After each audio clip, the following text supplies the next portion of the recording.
Last summer, I had an adventure without ever leaving my room. It all began when I bought my first virtual reality VR headset. I had always dreamed of traveling the world, visiting the Eiffel Tower in Paris, walking through the streets of Tokyo, or diving into the Great Barrier Reef. But my budget did not allow it. So when I heard about a new app called GlowVR, which lets users explore famous places in 360 degrees, I knew I had to try it. After setting up the headset, I sat on my bed, adjusted the straps, and pressed start. In an instant, the real world disappeared. I found myself standing on a wooden platform overlooking a turquoise ocean. Seagulls flew across the bright sky, and gentle waves touched the shore below me. I could hear the sound of the wind and even the distant laughter of tourists. My first VR travel destination was Bali, Indonesia. I turned my head to the left and saw a beautiful temple standing gracefully on a cliff. To the right, there was a small market full of colorful souvenirs. The experience felt unbelievably real. I slowly reached out my hand, even though I knew I could not actually touch anything. It was strange and magical at the same time. A friendly voice suddenly spoke from the headset. "Welcome to Tanalot Temple, one of Bali's most iconic landmarks." It was my virtual tour guide, an English-speaking assistant built into the app. I listened carefully to every word, using the opportunity to practice my listening skills. The guide described the history of the temple and the cultural traditions of Bali. Each sentence introduced me to new vocabulary words like spirituality, heritage, and tradition. After the Bali tour, I selected my next destination, Paris, France. In less than 2 seconds, I was standing in front of the Eiffel Tower. I looked up, amazed by its height and metallic beauty. A group of virtual tourists stood nearby taking pictures. Even though I was alone in my room, I felt like part of a crowd. "Did you know the Eiffel Tower was built in 1889? My guide asked. I repeated the sentence aloud, trying to practice my pronunciation. It was a fun way to combine travel and English learning. When I turned around, I saw a cafe with red chairs and tiny tables. I sat down. Yes, my real body was on the bed, but my mind was sitting at a Parisian cafe. A waiter appeared and offered me a croissant. I could almost smell the butter. The most emotional part of the experience came during my visit to the Northern Lights in Iceland.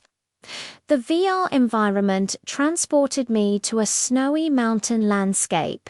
The air sparkled with green and purple lights that danced across the night sky. I heard soft music in the background, making the moment even more peaceful. I whispered to myself, "This is beautiful," forgetting for a second that I was not really there. I felt calm and grateful, as if the world had opened its doors to me. While traveling from one virtual destination to another, I realized that VR travel was more than entertainment. It was education.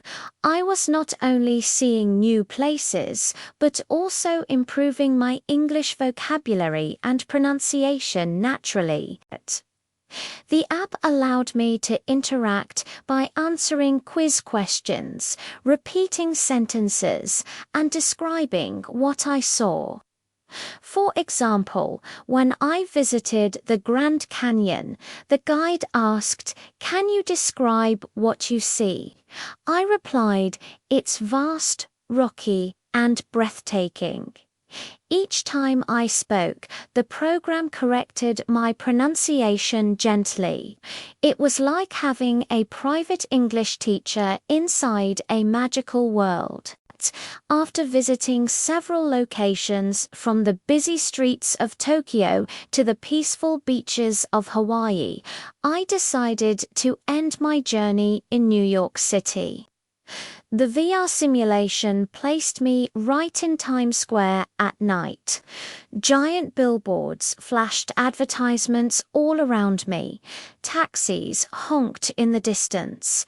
I could hear street musicians playing lively tunes. It was thrilling.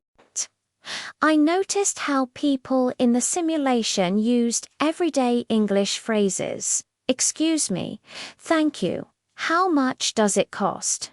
And I practiced them aloud. My confidence grew with each phrase I repeated. When I finally removed the headset, my room felt small and quiet. Yet inside my mind, I had traveled across continents. I realized that technology could break barriers, distance, money, and even language. Later that evening, I wrote in my English journal, "Today, I traveled the world through VR. I visited places I had only seen in pictures, learned new English words, and improved my pronunciation." It felt like magic, the perfect combination of learning and discovery. That night, I also reflected on how VR could change the future of education. Students could walk through ancient Rome while learning history, or explore the ocean floor while studying science. And, of course, English learners like me could experience real-world conversations in a safe, interactive environment. The next day, I recommended GlowVR to my friends. We even planned to meet online inside the app to practice English together while exploring new destinations. It felt like the start of a new way of learning, exciting, immersive, and meaningful.